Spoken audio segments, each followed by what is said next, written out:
Coming up, last year, the pandemic forced the Indianapolis Motor Speedway to run the 500 without fans for the first time ever. This year, fans are back for the 105th running of the race. Penske Entertainment CEO Mark Miles is here to talk economic impact and the future of IndyCar racing. Plus, I'm Mary Rachel Redmond. It's officially race weekend in Speedway. Coming up, I'll tell you how this three-time Indy 500 winner is taking the art of driving beyond the track. Johnny Rutherford, the artist? Stick around to find out. And defense contractor Mantech services every branch of the U.S. military and installations, including Naval Surface Warfare Center Crane in southern Indiana. Crane is one of Mantech's biggest clients. It's getting much bigger. Executive Director Roy Streeter has details. And we'll have details on those stories and much more ahead on this edition of Inside Indiana Business.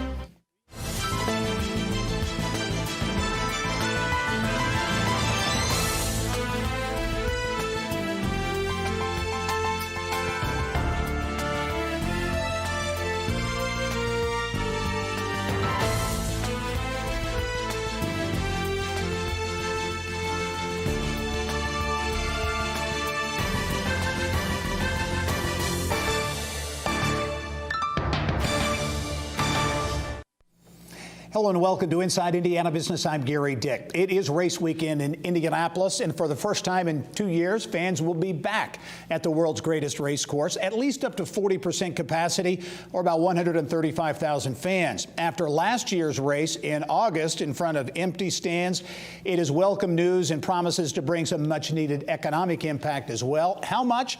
And how might this year's race influence other big-time sporting events? For some answers, pleased to welcome back to the show Penske Entertainment Corporation CEO Mark Miles. Mark, as always, great to see you. Thanks, Gary. Thanks for inviting us. And on a busy weekend, certainly, you think back to, it's been a short turnaround, the race last year in August, no fans then, but putting things together, going section by section to figure out how to do the social distancing and all those types of things. What have the last 8 or 9 months been like to get to this point where you're ready for the 105th running? In some ways, it just seems like a continuation of last year where we were constantly planning for every imaginable contingency. As it turned out last year, as you've said, for the most part, we just couldn't welcome fans, but we had plans to do different procedures at the gates. Had fans been able to come in, to seat them differently, and on and on and on. So we just extended that. We worked closely with the state and then ultimately with the city of Indianapolis and got to an agreement on what the protocols would be just seems like about 3 weeks ago. But we're so ready to have the 105th running. We feel like we're prepared and we're ready to do everything that is required. Yep, a lot of business developments around IndyCar that we'll get to in a moment. But first, 40% capacity, 135,000 fans or so. Not like having 250,000 plus, but yet there's economic impact here, and it's creating a vibe that's a lot different, obviously, than it was last year. So things look and feel, I guess, a lot different this year. Yeah, well, you feel it locally for sure and around the state and around the country. Aside from the Speedway, things are opening up. The same day as the race on Sunday is the big NASCAR race in Charlotte, the Coke 600. Yep. They're not going to have any limitations on how many people can be in their stands.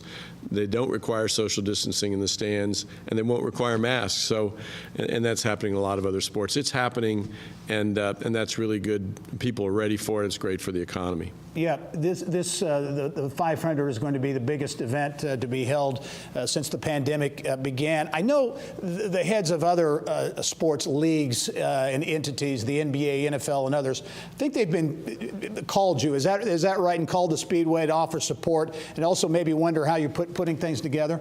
Yeah, really, since the pandemic struck a year ago, March, all of us have been in close contact. We've talked to the folks at Churchill Downs, at Augusta, in the other leagues, teams like at the Colts and the Pacers, and we learned from each other. We also talked to people at the universities. They have many of the same problems, sometimes even amplified. So, all of us is smarter than some of us, and we've tried to really be inclusive in our planning.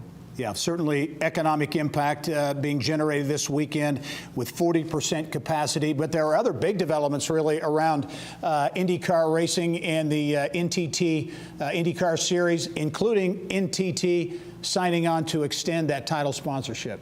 Yeah, that was huge. That was an announcement we were able to make about a week ago. NTT is the title sponsor of the IndyCar Series, so we call it the NTT IndyCar Series. They're a great global company, a real powerhouse, over $150 billion in revenue. And they're fundamentally a technology company, and we are fundamentally a technology-driven sport. So it's not just the promotional relationship, it's the development work they've done, which includes things like launching a new IndyCar Series app powered by NTT a year ago. The downloads and the use of the app are growing every race. So they're really a critical partner for us. We've signed 5 or 6 other partners that will be getting engaged next year. And of course, we're in the early stages of, really, I should say more than the early stages. We're working hard on extending or making our future media rights. We'll talk about that if you could, Mark, so I wanted to bring that up. The deal with NBC, a lot was said and talked about that when that happened. I've read and seen, kind of heard anecdotally, a lot of positive reaction to how NBC has covered it, how they've cross-promoted through their properties. What are your thoughts on that, extending that deal? Well, I think NBC has been a great partner. This has been the first period of time when we've had one broadcast partner in the U.S. Previously, as you know, it was split between 2 broadcasters, some on network and some on cable. Didn't really optimize the opportunities for promoting the whole series. I think NBC, having it all, has been the right move, and they've done a great job with it. But there's a lot to work through. We're interested in growing the amount of promotion, the amount of events that might be on network television. What will the streaming opportunity be? What is the role for cable? What will they do in terms of future promotions? And we wanted to spend the time to make sure that we understood what all the appetites among other media partners might be before we conclude an arrangement. Yep. Hey, only have 30 seconds, Mark, but how would you put a bottom line on where the sport is, where IndyCar is right now, coming out of the pandemic, all the challenges over the past number of months? How do you feel about the sport? I feel great. We're growing. You know, we might not have predicted that a year ago, but we have more teams, great competition, and all of our business partners are extending and getting more engaged. So we think the future is very bright. Penske Entertainment CEO Mark Miles, as always, great to see you. Thanks for joining us, and good luck this weekend and beyond. Thanks, Gary. All right. Well, Indianapolis Motor Speedway President Doug Bowles wears his passion for IMS and racing on his sleeve. He was my guest recently on the Business and Beyond podcast. He was born just west of the track in Danville, grew up making 3x5 index cards of race qualifiers at the kitchen table. He describes his attitude during the month of May as like a kid in a candy store. In a lot of ways, it's better than Christmas, right? I mean, it is my favorite time of the year. You know, my favorite moment of the year, those 90 seconds when Back Home Again in Indiana is performed. And for those moments, everybody in the venue, everybody watching on TV is a Hoosier. And for me, it's just because I love so much being a Hoosier. It's that moment when you realize that we're on an international stage through the Indianapolis 500 in our race that people around the world watch. And those are the things that it just hits me that everybody's eyes around the world are on Indiana. And you can check out my conversation with Doug Bowles and all of my guests on the Business and Beyond podcast by going to InsideIndianaBusiness.com and clicking on the subscribe tab. Well, he had a knack for driving fast and winning races. 3-time Indy 500 winner Johnny Rutherford also has an eye for a much more serene craft. Mary Rachel Redmond catches up with Lone Star JR to check out his work for the cover of this year's race program.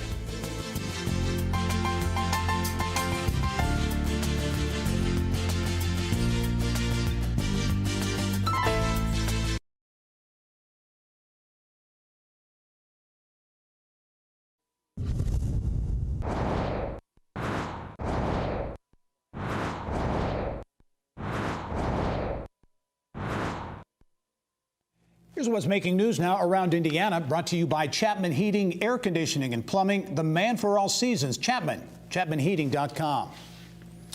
Indy 500 programs throughout the years have become sacred keepsakes for diehard race fans. There are even some that have become high-dollar collector's items. But this year's program is in a class all its own. Around Indiana reporter Mary Rachel Redmond joins us now with details. Thanks, Gary. Well, it's no secret race fans have been chomping at the bit to get back to the track. Whether it's the speed, the tradition, or the roar of the engine, there's no question that for many lifelong racegoers, an A.J. Foyt or Rick Mears sighting can be just as exciting as watching the race itself. Believe me, I get it. I was lucky enough to catch up with the legendary Johnny Rutherford at the track last week and found out the three-time Indy 500 champ is a man of many talents off the track, especially with a few pencils and a sketch pad. And that's why someone at IMS reached out to JR for a special project. That project? Drawing the program cover for the 105th running of the Indy 500, a cover that's being billed as one of the most unique in all of race history. Why? Well, it's not very often, and perhaps in this case probably ever, that a legendary Indy 500 driver can also draw. And we're not talking stick figures. Rutherford used pencil to intricately sketch the cars of his one-time competitors, A.J. Foyt, Al Unser Sr., and Rick Mears, the three winningest drivers in 500 history. With the help of IMS graphic designer Amaya Mims, Rutherford's sketches are now immortalized on the front of the 200-plus page souvenir. I like to do pencil, soft lead pencil drawings and smear them, shade them, make them look like a black and white photograph. You like to make sure you get the proportions right and everything in perspective and looking like it was, and that's what came out on the cover of the program. The fans love JR, so people would love to have a program book with his artwork on it. He got all geared up, sent over the sketches of the cars. Once they were in my possession, I took them, beefed them up a little bit, enhanced the colors, added a little bit of touches of my own stuff with the speed blurs and the speed streaks, added the legendary yard of bricks and the track, and kind of put together the concept. I would like to have had maybe a little more time, but I thought it turned out really great. Rutherford tells me since completing the cover for this year's program, he plans to really get back into his art, including oil painting. I also asked him what was harder, driving in the actual race or drawing the cover. With an absolute straight face, he said, drawing the cover. Unbelievable. Gary? All right, Mary Rachel, thank you. Well, also making headlines around Indiana this week, South Bend-based nonprofit, the Judd Layton Foundation, says it has created a capital investment fund aimed at helping early-stage startups in northern Indiana. The organization says the Layton Elevate Angel Development Fund is a partnership with Indianapolis-based Elevate Ventures. The program is supported by the South Bend Elkhart Regional Partnership. The foundation says the lead fund totals $1 million and will make investments ranging from $50,000 to $200,000. Jasper-based Indiana Furniture wants to expand. WFIE TV in Evansville reporting the more than 115-year-old company plans to invest $17 million to relocate production to a larger location on the south side of the DuBois County city. CEO Max Verkamp says the company plans to build new ground-level buildings to help streamline the production process and also add a small number of jobs. Crossroads YMCA in Hammond has announced plans for a new and greatly expanded facility. The organization partnering with the city to create a $45 million destination YMCA at the former Woodmar Mall site, which the city says will triple the size of the current facility and also create some 200 jobs.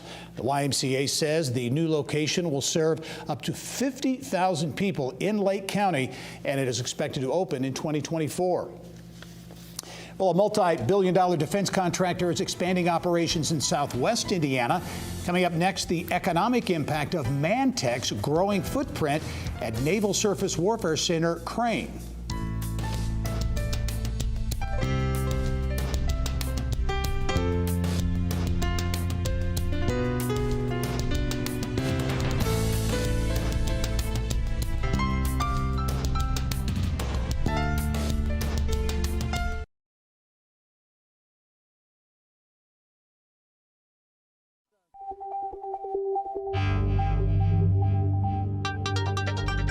It's time to go inside innovation, brought to you by Allegiant. pioneering safety.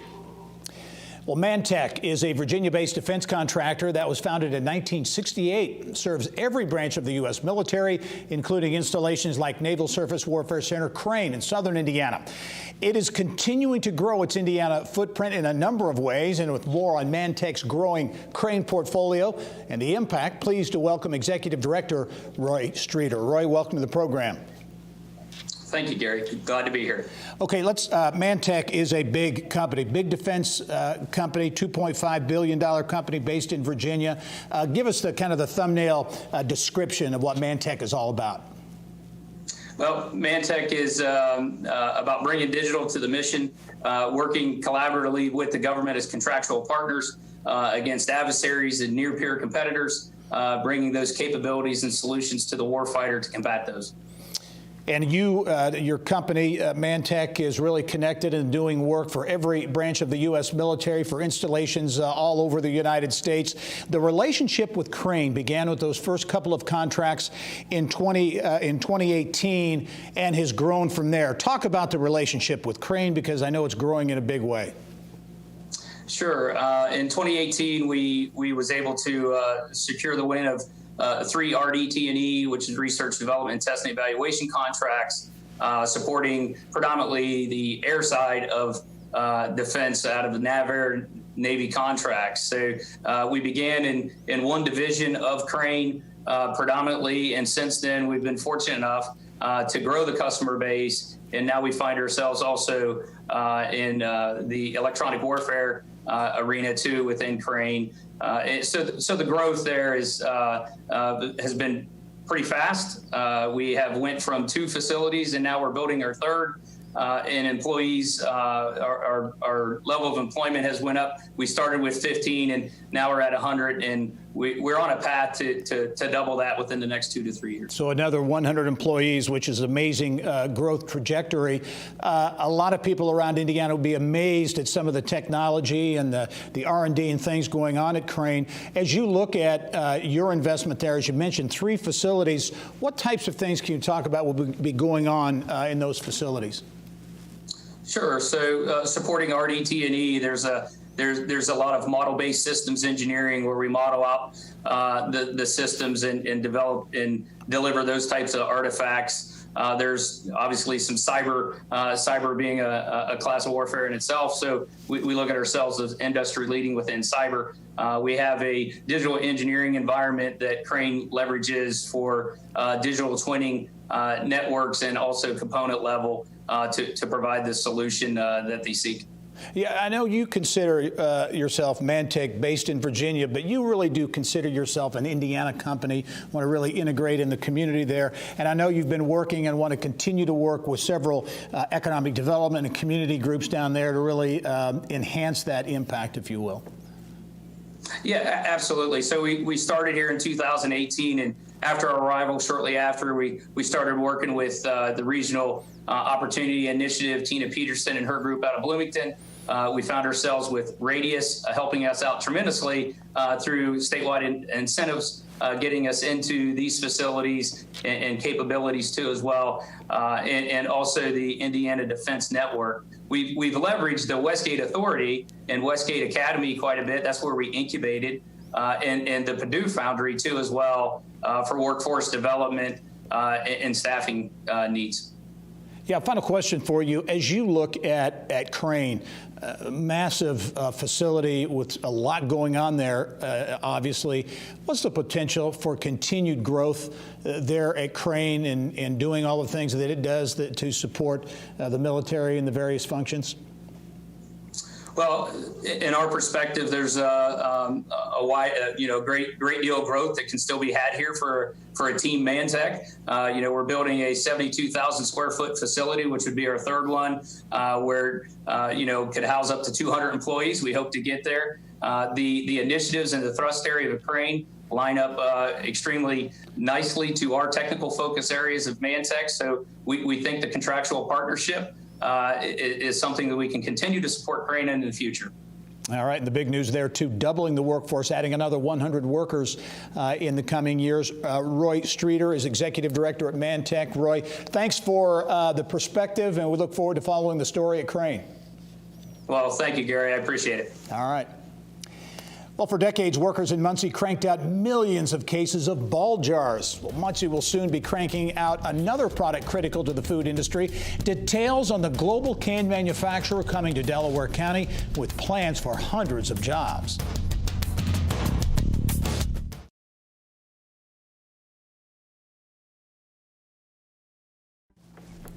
Well, there was some big jobs news in Delaware County this week. Poland-based Canpack selecting Muncie and Delaware County for its second U.S. manufacturing facility.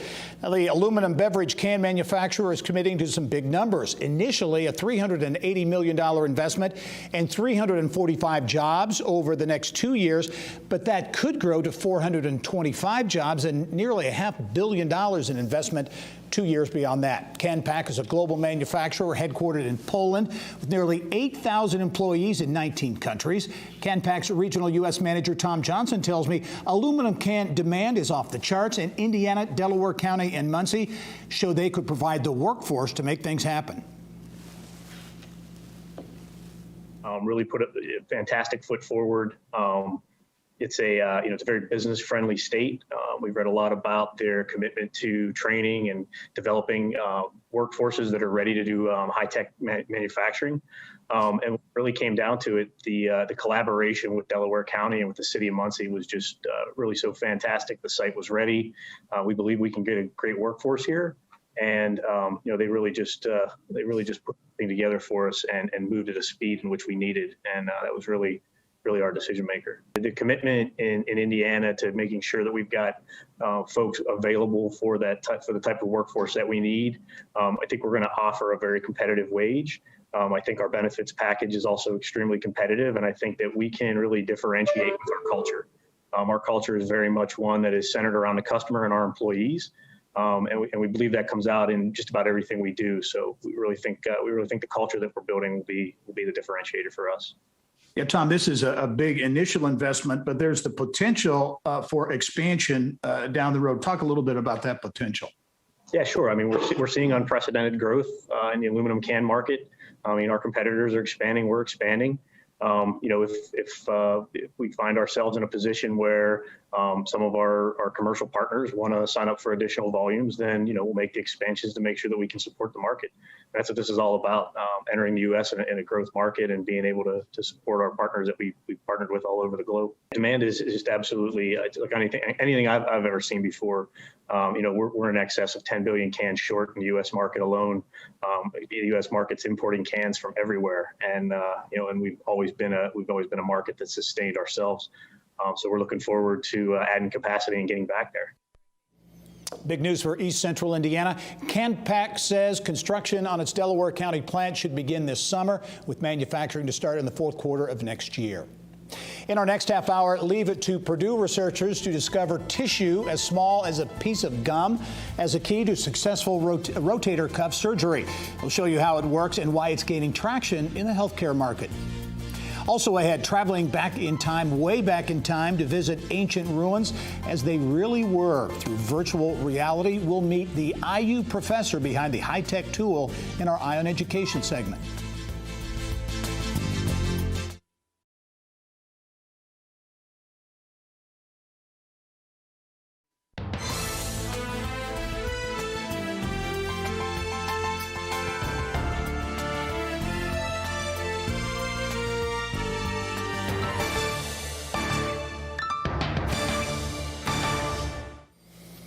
Well, a torn rotator cuff is a very common shoulder problem in the U.S., with more than 5 million doctor visits each year related to that injury. Now, a new option to surgically repair the torn tendon is now on the market, created by two Boilermaker engineers who say it could cut recovery time in half. Business of Health reporter Kylie Valletta has more. Kylie. Thank you, Gary. A surgeon in Chicago is the first in the country to begin using the new tissue implant, which was developed entirely at Purdue University. And it's likely more patients will soon have this new option. Sparta Biopharma, a private company on the East Coast, is now marketing the technology to orthopedic surgeons throughout the U.S. Here to tell us more about the product called Biointhesis are two of the great minds behind its creation, Dr. Eric Nauman, a professor of mechanical and biomedical engineering at Purdue, and Dr. Daryl Dickerson, assistant professor of mechanical and materials engineering at Florida International University. Thank you both for being on the show today. Our pleasure. Thank you for having us. All right, Daryl, I think we should mention right off the top, you're in Florida now, but you were at Purdue when this product was being developed. So let's start with you. Give us, first of all, just a quick explanation of what a torn rotator cuff is and how it's typically repaired. Right, so the rotator cuff is a series of muscles and tendons that keep your shoulder really in place and allow motion to occur at the shoulder. And a tear is when those tendons and ligaments become damaged in some way, and that can be either over time, so a little bit of resistance that leads to eventual degeneration, or it can be something that's sudden. And what doctors try to do is to repair that structure so that you have the stability in your shoulder and still mobility. And so the way that occurs is you remove the damaged tissue, and then doctors often will try to reattach the rest of the healthy tissue to the underlying bone. Okay, very good. Eric, so this new technology that you both created at Purdue, it's now on the market called Biointhesis. It's a tissue implant. Explain what it is and how it works. It's basically there to repair the orthopedic interface between the tendon and the bone. Essentially, right now, surgeons just kind of press them together and hope that it grows in. What we do is we grind down that top layer of really dense bone and expose the marrow and the adult stem cells that are just below the surface. And then we replace that bone that we ground away with a porous scaffold. Essentially, biointhesis is just a porous scaffold. It's made out of cancellous bone, spongy bone that you find throughout the body. And when you press it in, the adult stem cells invade. They know that on the mineralized part, they make bone. And we just demineralize that top layer so that the stem cells know that that's where they're supposed to form collagen. And by pressing the damaged tendon against that, you essentially get them to regrow the entire joint surface. And then you end up with, because the biointhesis is a single entity, you end up with a nice regrown interface that takes you from tendon, cartilage, and then into bone. All right, Daryl, Eric just touched on this, but talk just a little bit more about the benefits of this tissue implant, how it's better than conventional methods. Yeah, I think Eric explained it very well. So your tendons in the body are really elastic tissues, really soft, and the bone is very hard. It can be hundreds of times stiffer than what the tendon is. And so you need this structure in order to ensure that the repair, it works well. And so naturally within the body, you have this sort of gradual transition going from the tendon to the bone. And what this new implant does is it helps the body to regrow that. It gives instruction to the body to repair that. Without it, we see somewhere in the range of 90% of rotator cuff repairs can fail. And so we think that with adding this new enthesis structure, repairing the normal structure of the tendon-bone interface, then we'll see that reduced by quite a bit. Yes, and also you mentioned earlier, cut the recovery time in half, which is awfully impressive. Eric, this whole idea of focusing on this point where bone and muscle meet, how could that open the door to maybe some other applications? I mean, could this be done in other joints in the body? Oh, certainly. Yeah, I think the really interesting thing here is that, when Daryl was a student here, he kind of developed his own field of repairing these orthopedic interfaces. And you have interfaces all throughout the body. Every muscle attaches through a tendon into the bone. Ligaments attach bone to bone. Cartilage is really only useful because it adheres to the underlying bone tissue. And so we look down the road, we might be able to repair, have new repairs for the ACL, PCL, kind of, give people with knee injury faster repairs. The UCL for baseball pitchers, the Achilles has been in the news lately because that's a huge tendon that's very difficult to repair. That's something that we'd like to go after. But probably the cartilage interfaces are the ones that have the most promise because, osteoarthritis usually starts as a very small focal injury. But then over time, it kind of degenerates more and more and more, and eventually you need a total joint replacement. If we can look at that and repair that before the injury really sets in, we might be able to stave off the need for total joint repairs. Right, exactly. Daryl, only a couple seconds left. Just tell us quickly, how did the connection come about with Sparta Biopharma? I'll get it right. Now commercializing this. Yeah, so it came about, actually, Eric and I started a company right after my dissertation defense called Advanced Regenerative Technologies, and Sparta came along looking for a partner for a range of activities, and we decided that this was the right sort of partnership opportunity. And so they've been a great commercialization partner for this, and we think that it will be fruitful for some of the other applications that we just talked about as well. All right, very good. Good luck, both of you, on the next application. Be sure to tell us about it. Thanks very much. Absolutely. Thank you. And Gary, back to you. All right, Kylie, thank you. Well, traveling back in time has taken a giant leap forward thanks to an IU professor's new high-tech app. Check this out. This is Rome as it looked in ancient times. Virtual reality being put to work to take users back to visit ruins from around the world to see what they actually looked like literally thousands of years ago. Pleased to welcome to the show Bernie Fisher. And Bernie, professor of informatics at Indiana University. Bernie, welcome to the program. Thank you, Gary. Thank you for inviting me. This fascinating technology and what you're doing with technology. You've actually formed a company. You've been thinking about doing this kind of thing, taking these historic sites, ruins and things, and bringing them to life for people for a number of years. Actually, you thought about this concept way back in the 70s, right? I did. I was a newly arrived fellow of the American Academy in Rome in 1974, and the fellows are always taken on walks and talks to the monuments of Rome.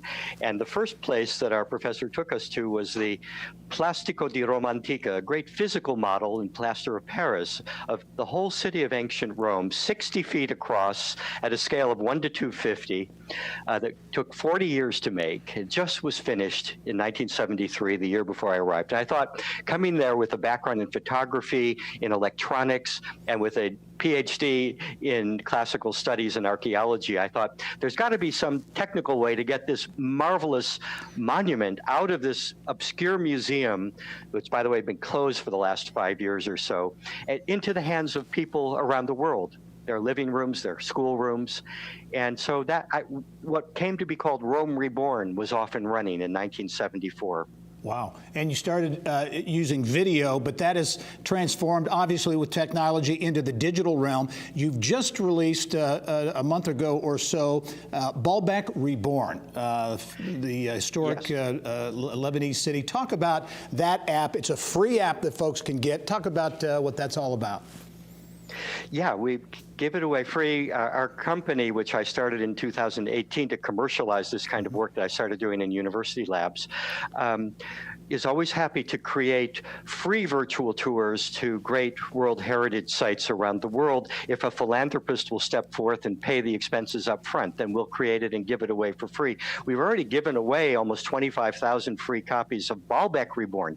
That's a World Heritage site of the country of Lebanon, and it's existed since the Neolithic, so for over 10,000 years. But the peak of it, everybody agrees, and the standing ruins that you see when you go there date to the Roman period.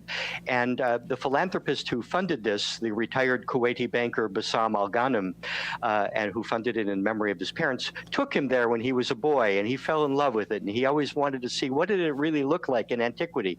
You've got these standing ruins of some of the biggest temples the Romans ever built, but they're just ruins. So we put the flesh back on the bones and show you the way it looks today. And we did that with the help of the German Archaeological Institute in Berlin that has been excavating there the last 20 years. So they're the world's experts. We always work with the world's experts.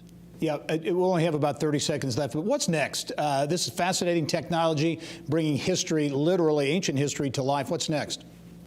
Well, we've done Rome Reborn, we've done Hadrian's Villa Reborn, we're working now in Egypt Reborn, Mexico Reborn, and Athens Reborn. These will all be out, the first tours, by the end of the year. And now we're moving into this exciting new field of NFTs, non-fungible tokens. And we're talking to the biggest auction house in the world that has had the greatest results with auctions of NFTs. And we have a lot of NFTs in our archive that can be monetized. Very so that's good. The big Very next good. big thing. Baalbek Reborn, flyoverzone.org. That's for the free app. Flyoverzone.com. You see a whole number of locations from around the world for a fee. Fascinating technology. Bernie Fisher from IU, the School of Informatics. Really appreciate it, and congratulations on the endeavor. Thanks, Gary. Nice to be here. Bye-bye. Right. Well, this week, Governor Eric Holcomb took a two-day trip to Israel. The governor's office says he was invited by Israeli Prime Minister Benjamin Netanyahu. During the visit, he also met with Foreign Minister Gabi Ashkenazi and other leaders. This was the governor's second trip to Israel. In 2018, he led a delegation on an economic development trip, which included the signing of a memorandum of understanding with the Israel Innovation Authority, focused on ag, biosciences, life sciences, and cybersecurity. A number of Israeli-based companies call Indiana home now, including manufacturer Polyram Group, auto supplier Oman USA, and ag tech firm Tyrannus, which recently selected Westfield for its global headquarters. Up next, what's it like to have 33 cars coming at you at more than 220 miles per hour? Well, we're going to find out next when we catch up with IMS Radio Network announcer and broadcaster Jake Query.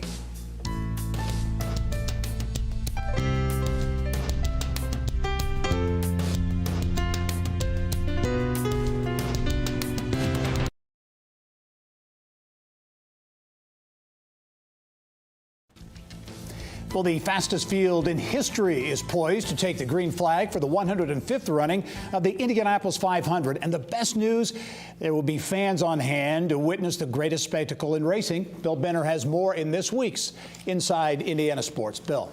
Thank you, Gary. Veteran Scott Dixon will lead the field of 33 that includes numerous young guns, former winners, and an all-majority female team.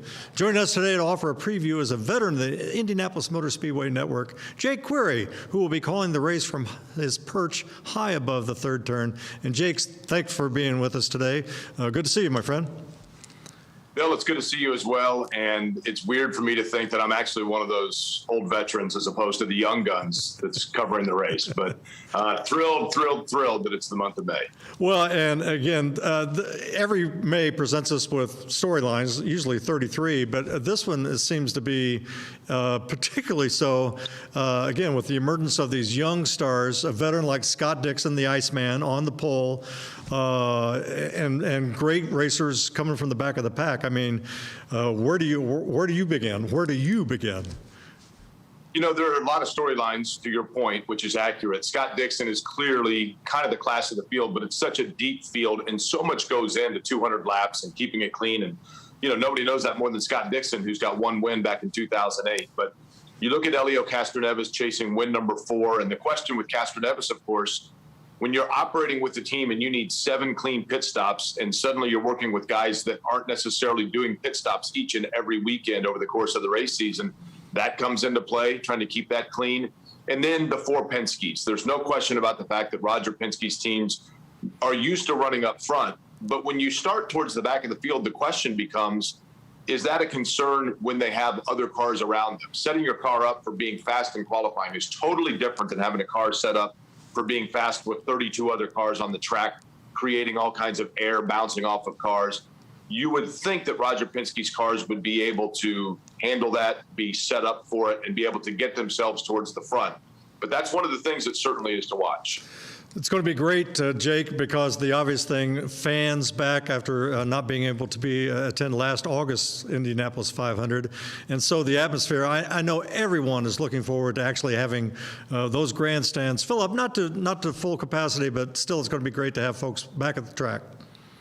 Absolutely. It was so strange, Bill. You know, it was almost a guilty feeling, truth be told, to be inside the venue in August to call that race. Once the race began, you're focused on what's happening on track, but there was no doubt about the fact that I think Charlie Kimball said it best. The soul of the Indianapolis 500 it's the fans, and it was soulless. And so even at 135,000, which is still a lot of people, there was a buzz and an electricity through qualifying of having folks there. So to be able to have people come out, I will love nothing more than the first time that I have to slam on the brakes of my golf cart because somebody just jumps right in the way in the walking path as I'm trying to get out to turn 3. I've never welcomed it more in my life, Bill.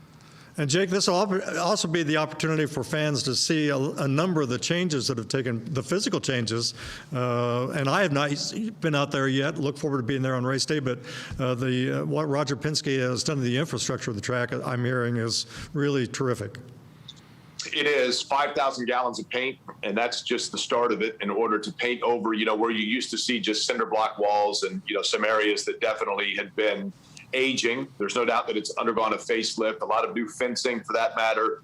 So every nook and cranny, every aspect of what needed to be aesthetically improved has undergone an improvement. There's no question about it. And I know that, all the way from the turn 1 entrance, all the way through, I think the Penske Entertainment Group was very excited about showing that off last year. And then, of course, we know what happened with the world circumstances. So a lot of excitement just to be able for fans to look around and think, you know what? That has undergone a quick power wash, which is pretty cool. Jake, another Penske initiative, a majority female team led by Beth Peretta. Simona Di Silvestro will be the, and she's a veteran. But again, that's an important initiative. It is an important initiative, and I know it's important to the Penske Entertainment Group to try to diversify not only the fan base, but the participants at the Indianapolis 500. And what better way to get a diverse fan base and grow that fan base than to have participants that those fans can relate to. So to be able to have a team, as Beth Peretta put together, with predominantly females, and Simona Di Silvestro, as you mentioned, Bill, she hasn't been here since 2015, but she's an experienced race car driver. She's been very competitive at the Indy 500 and is a fan favorite because of her pleasant personality and her driving style both. So it's a win-win all the way around. And even though they're starting towards the back of the field, they have all of that access to Roger Penske's team telemetry and data. So they're another one that the way their car is set up for Simona in the course of the race may be totally different than the way it was set up for qualifying. So she may have an opportunity to move her way through the field. Jake, as we wrap up, and I hate to do this in a condensed time, it's well documented that you nearly suffered a fatal heart attack, rushed to community hospital, the doctor that saved you, and this is so wonderful. The doctor that saved your life will be joining you as your spotter in the third turn on race day. I mean, I think that is just tremendous. Well, I appreciate it, Bill. There's no doubt about the fact that my heart has always been with the Indianapolis Motor Speedway and the Indy 500. So when my heart decided to clog itself up in October with a blood clot, and I went to Community Health Network and Dr. Benjamin Mottman, I'm lucky he was working that day because he was able to give me an angioplasty and a stent. And he told me that through the entire procedure, I was awake and alert the whole time. And he said, man, you talked the entire time. And I said, well, if I talked the entire time during your job, why don't you come to see my job where I have to talk all the time? So he's excited for it. I'm excited for it. It's symbolic, no question, but he's a great guy. And he's the reason I'm sitting here and the reason I'm able to go to the greatest spectacle in racing. So I wanted him to be a part of it. Well, and we look forward to listening to you on race. The IMS radio network, there's none better. And everybody, that's a consensus. So we wish you the best. Let's have a great race day. And thanks for being with us, Jake. Bill, it's always a pleasure. I look forward to talking to you again. And also, of course, looking forward to the race on Sunday. You got it. Gary, back to you. All right, Bill, thank you. Well, race day is a lot like Christmas Day for Indianapolis Motor Speedway President Doug Boles. He recently joined me for a candid conversation in our Business and Beyond podcast. Boles fell in love with the track when he was a little boy. His dad took him to his first race at the Speedway in 1977. That's the year A.J. Foyt won his fourth 500. He talks about why fans come first, the balancing act of preserving tradition along with innovation, Roger Penske's attention to detail, and his time serving as a team co-owner with Jim Harbaugh.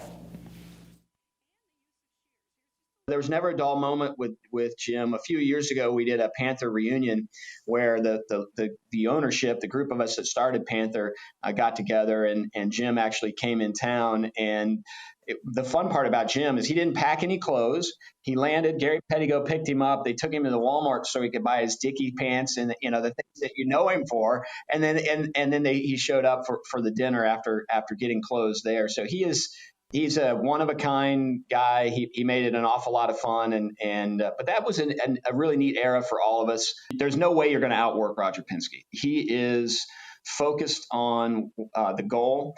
He's relentless in terms of getting to the finish line, and he gets there paying attention to all the little details. And then his passion for this place on top of that probably makes him even more effective in this space than he is in his business side, where he's been so successful. Early on, when it was announced that Roger Penske was buying the Speedway, before it was the deal closed in January, we announced in January 2020, but we announced in November of 2019. And in early December, Roger asked me if I would meet him for breakfast. And what he was really doing, I think, was talking to the team, trying to make sure people were committed to staying and committed to being part of it with the change from the Holman George ownership. So he said, "Can you meet me for breakfast downtown at the hotel? Why don't you meet me at 6:30?" And I said, "Absolutely no problem." And I got home that night and I said to Beth, I said, I can't be late, so I'm going to get up early and make sure I'm super early when I'm there. So I parked the car out in front of the hotel about 6:05. Walk in, it's like 6:07. So I'm 23 minutes early. And I walk in the door of the hotel, and Roger Penske's sitting in the lobby looking out the front door, and he said, "I'm glad you could make it on time." And I thought to myself, I'm 23 minutes early, but I think I'm probably late for Roger Penske time. You can listen to much more of my conversation with Doug Bowles and many other fascinating Hoosiers on the Business and Beyond podcast. Just go to InsideIndianaBusiness.com and click on the subscribe tab. Well, up next, Hoosier farmer Larry Clemens. He knows a thing or two about the important relationship between land and water. Find out how he's putting that expertise to work and leading Indiana's Conservancy efforts.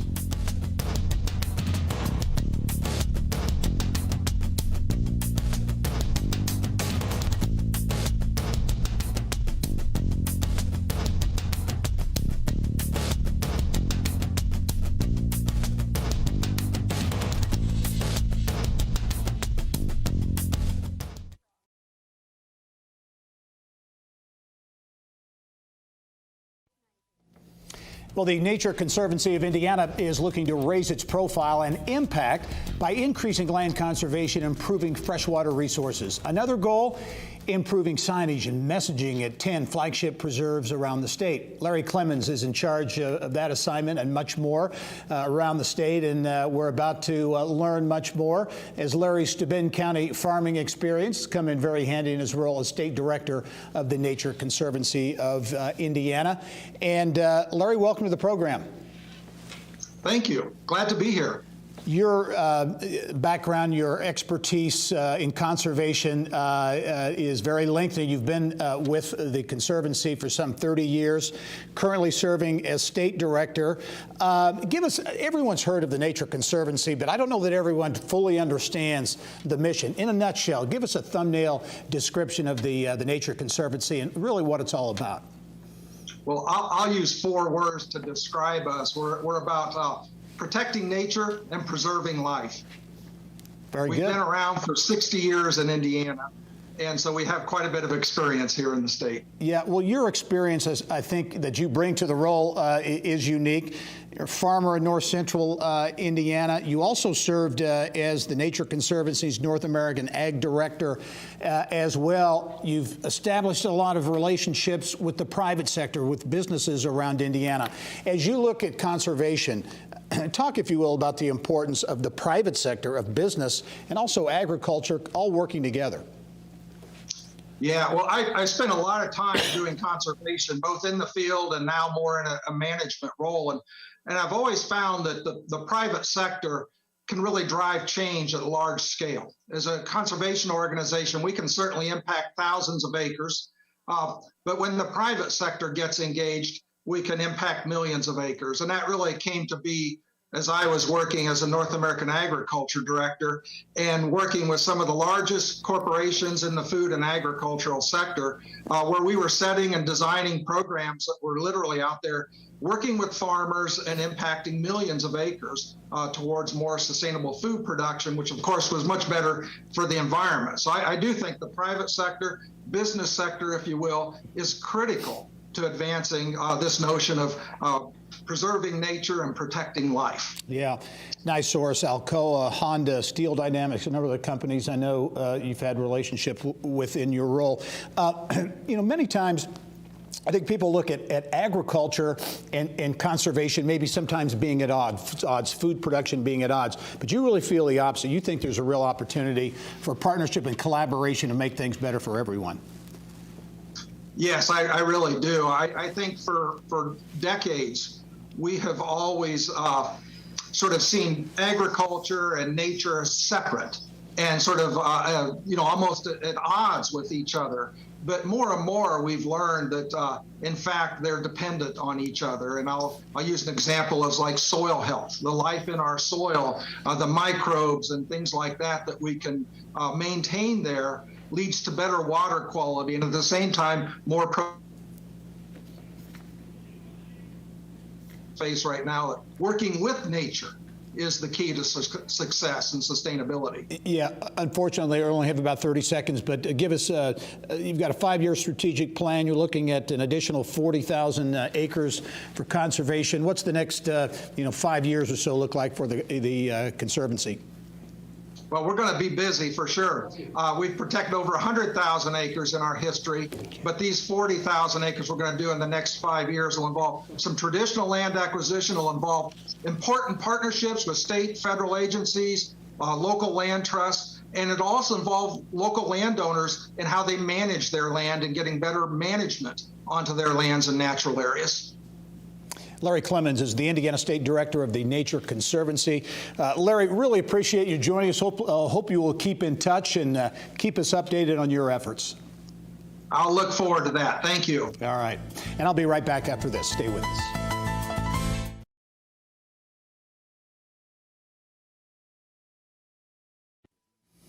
Coming up next week, the Oasis Diner in Plainfield dates back to the 1950s after it arrived from New Jersey by train. Since then, this historical landmark has been relocated, restored, and reopened on the National Road. We'll take you inside. Thanks for joining us this week. I'm Gary Dick. Go out and make it a successful week.